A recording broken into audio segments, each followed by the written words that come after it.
since I did an update on this motor. Well, what do we got left to do? Coil and points, condenser, plug wire. I have a new coil coming. I already have the points here. Fred from Fred at antiquebriggs.com, I believe, has all the parts. I also ordered a gasket set.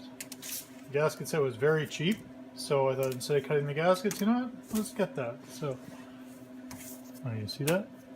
Get that right in view for you. Super nice gaskets. Got them all. Also has the cylinder head crush gasket. What else we got? Gaskets. This aside. Got a condenser. And what else? He had a spring for me, and I'll show you that in a second. Let's rattle off this list here first of all. Coil points, condenser, plug wire. That's going to be done yet. I got plug wire coming yet. New old style fabric loom, correct color with the tracers in it. Finished kickstart and kick rest. Finished muffler. Paint shroud. Final assembly. Time the valves. There's the important one. Celebrate with a drink. Alright. Let me just take off the stand. Alright. Yeah, I got a drink already. So, let's see. Here we are. I'll show you all the parts. First of all, okay. Coil points, condenser, plug wire. That's kind of self-explanatory. I could repair what I have here, but the fact is the coil that I have is no good. It's an open loop on the secondary, so it is no good. Put that aside. Looks good, but it's no good. The coil plate, which is this plate, I already have a plan for fixing this, or I had a plan, but I'm getting a whole plate and coil shipped to me for very good and reasonable and cheap money. And it already comes, the guy tested it for me and showed me it's got lots of spark, and it already has a new condenser, and I don't know about the points or anything else, but I already have those parts, so I can swap them out very easily. I'll also paint the backer plate yet for that piece. The plan I had for that plate was, as you can see, I got it clamped up, and I have some panel bond, and I was just going to panel bond some stainless steel pieces in, which I've already cut patterns for everything to fit. I was just going to panel bond everything in. They use panel bond for attaching car, door panels, roof, stuff like that. It's structurally as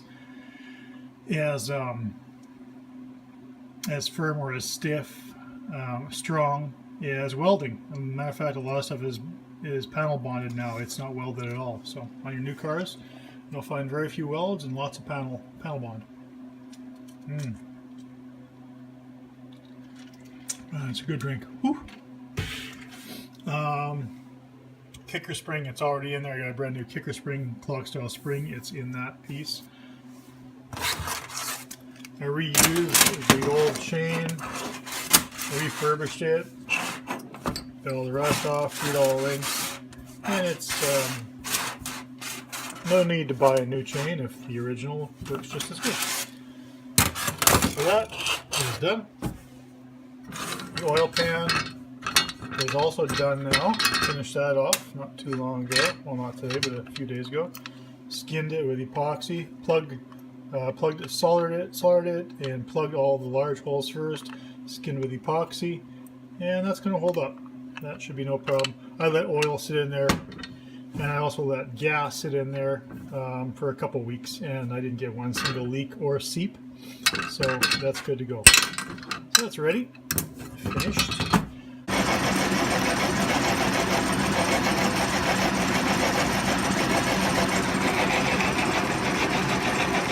shaft today. I'll tell you what's going on with this.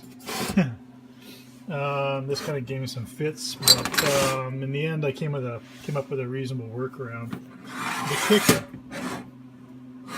So here's your original shaft. And there. And then your kicker goes like this with one hand. Kicker goes in. Oh man, working with one hand ain't easier on the tripod, isn't it? Okay, anyway, you get the idea. Goes in. So what happens is, it's not all the way in right now, but so this kicker goes past the shroud sits in there. And what was happening, so I'll take it off so I can illustrate a little better to you. See that kicker? Kind of there. That's your best angle right there. See the bend in it? There is a bend in that kicker. So I think what has happened is somebody has given that a good knock and bent that. I should really show you a good angle on that, but anyway, it's got a bend in it. And I did heat it up, cherry red, and I was able to get a lot of the bend out, but there's a point where you just got to stop and don't push anymore, and because the next push may just break that cast, and then you're left with a kicker that's absolutely no good. So that being said, it's still a little bit too close, when the shroud is on there. I'll back up for you. And if you want to touch that shroud, I don't want that. So on the lathe tonight, I made a new shaft for it. So we'll just for something else. There's your original shaft. There you go.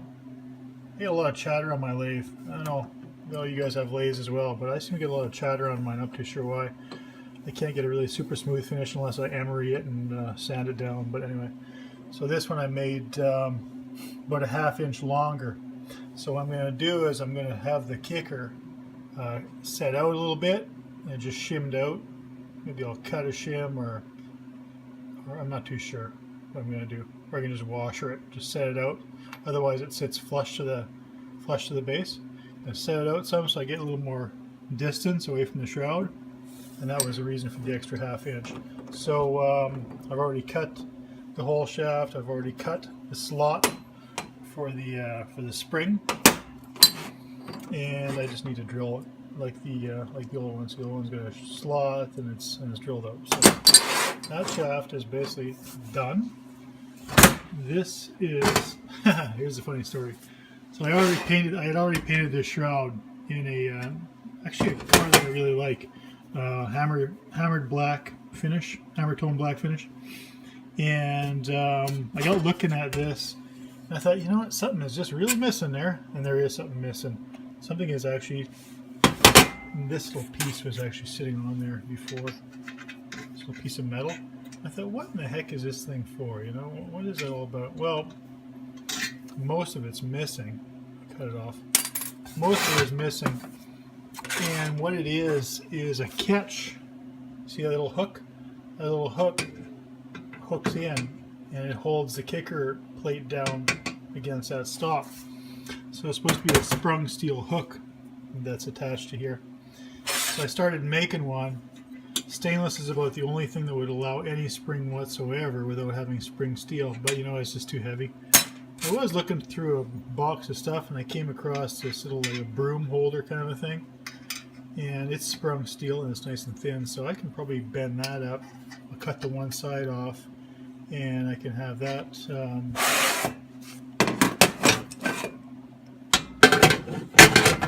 that'll kind of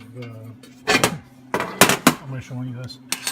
So that'll kind of, in some manner, it'll hook in somehow. I'll figure it out. Anyway, that's the story on the kicker. Yeah, anyway, so I had that painted up already.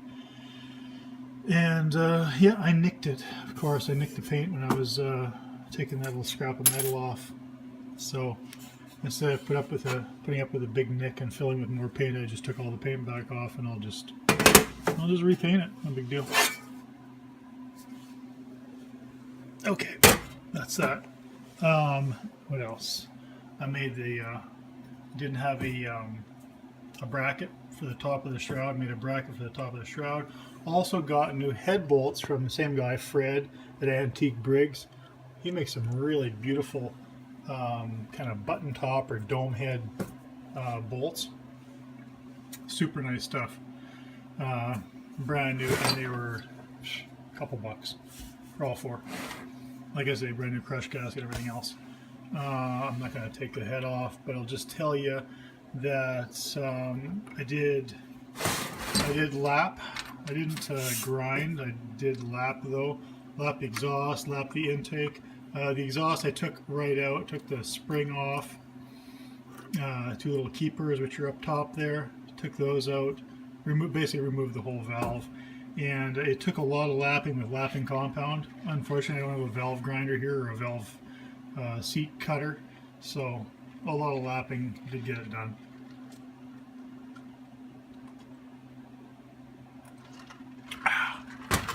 Another sip.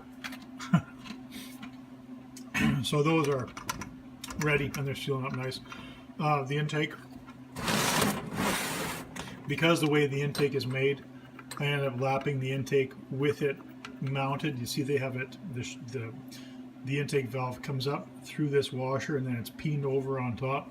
Well, instead of cutting it all off, I decided to just lap it in place, and it didn't take much anyway. So anyway, valves are done. Valves are completely done. What else? Yeah, basically the head is done. New spark plug. It's an Autolite. What's the number on that? 386. That's the equivalent. Rings. I ordered new rings as well. The rings I've already set up. What did I set these up with? 6,000. There was 5,000 or 6,000. Filed them to 5,000 or 6,000. I can't remember the number now off the top of my head. 5,000 or 6,000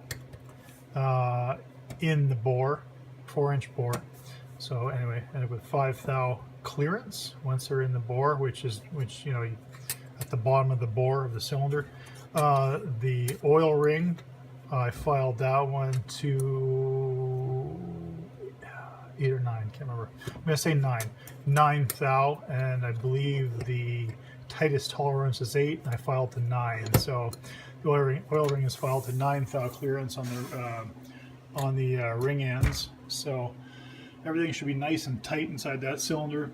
Cylinder is honed, finished honing it, it's done.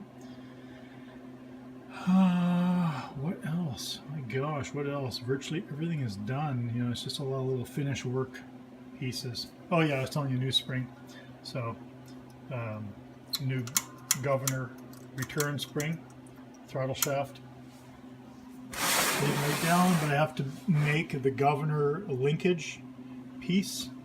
Where is that? That's going to be right. Which way is it going to sit? Like so. Like so? Yeah, one way or the other. I think it's that way. It moves back and forth. It hooks into your largest hole. You can see that hooks into your largest hole on your carburetor linkage. And I can't remember which way. This way or that way? Whatever. I'll think about it for a while. And that just moves that in and out. The governor moves in and out. So. And see, it's this little thing here. As it spins. It spins, it lifts that. I can't get that to move. It doesn't want to move right now. You get the idea. It's a centrifugal movement on that plate, and this sits on that plate, and it just moves it back and forth, which moves your throttle back and forth. And this is your preset right here, this spring, for your throttle speed, because this actuates the butterfly, which is your intake. Goes up to your intake line. That's how that works. What else we got here? What else did I say? Celebrate with drink. Yeah, we've talked all about that. It's one of the most important things. Final assembly, time valves. Yes, the valves need to be timed yet. Once I put the crankshaft in, as you can see, let me see if I can't give you any light at this moment. Actually, I can. Let me get a flashlight. There you go. New gear. I got a new gear sent out to me from Steve Kreiner. What else? I can show you that maybe. A little light. You can't see the lobe, but on the other side of that gear, there's a lobe that moves the two cam followers. This lower cam follower is for your oil pump. The upper cam follower is for your sorry about that. Is for your push rod. Anyway, like I say, there's a lobe, cam lobe on the other side of that gear. So as it turns, it pushes your cam follower up and pushes your push rod up, which actuates. I'll just turn it by hand, and you can see how it works.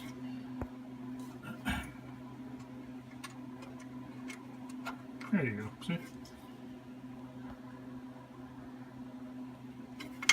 Moves your push rod, which moves your rocker arm. There you go. On the low. Anyway, simple setup. Intake valve is atmospheric actuated, so as the piston goes down, it pulls the intake valve open, which allows fuel and air to flow into the cylinder. Okay, so that's done. So that's going to be timed once I get the crankshaft in, everything else, and the push rod cap, or sorry, not the push rod cap, the connecting rod cap tightened down. Finished muffler. I am making a muffler. It'll be a pancake muffler. I just have it all kind of. I'm building a ball and cup right now, so that I get a nice round, even press for the pancake muffler. So that's coming. That should be done in about a week. You gotta have a nice reciprocal cup for your ball to push down in between the reciprocal cup and the ball is your piece of metal, and I'll probably use 18 or 16 gauge on that, which is substantially thicker than the ones you buy on the market, which are probably, you know, maximum 22 gauge. I want my muffler to last a long time, and you know, if it turns out really well and you guys like it, then you're welcome to buy them. I'll gladly sell them to you. So the hard work will be done making the ball and cup, and after that it's pretty simple to pump them out. And I'll make them in either a 3/4 with a 3/4 nipple, half-inch nipple, 1-inch nipple, whatever size you want. That'll screw into your head. Paint shroud, talked about that, time valves, blah, blah, blah. Yeah, anyway, that's about it. So, anyway, guys, that is all I got to talk about today. Everything is coming along really well here. As you can see, everything has been, everything was blasted, sandblasted, bead blasted the last time you saw it, but everything is complete now. And just waiting for a few final little things. But this is a complete redo. I mean, this, I'm not a big fan of just globbing some paint on there and spraying the grease off and saying, yeah, look at that, I redid a motor. When I redo a motor, I like to do it right, you know, the smallest little piece right to the end. And then at the end, I know exactly what I got. And if I took any shortcuts, you know, eventually they'll bite me in the ass usually. So I try not to take any shortcuts, and I take my time when I'm doing it. Vince, you must not rush the project. So, oh, here, I'll show you something interesting. Something interesting. I'll give you something interesting to look at. What Briggs and Stratton worked on almost, what would that be, let's see, 1928. Let's put it 82 years, and plus 16 is 98 years. That plug. So down here, that's your fuel tank, right? This plug is your fuel tank plug. But check out the fuel tank plug. Try to be steady. See that hole? See that hole? What do you think that is? Even back then, almost 100 years ago, they realized you had to have a breather cap for a fuel tank or you wouldn't get suction any longer because you'd have such a huge amount of vacuum inside the tank. Hard to believe that the thing would be sealed up that well, but you know, anyway, it's kind of fascinating. Yeah, anyway, guys, that's it for tonight. I think I've done enough and I spoke enough, and we're pushing up on 20 minutes here anyway. So, good night, tubers.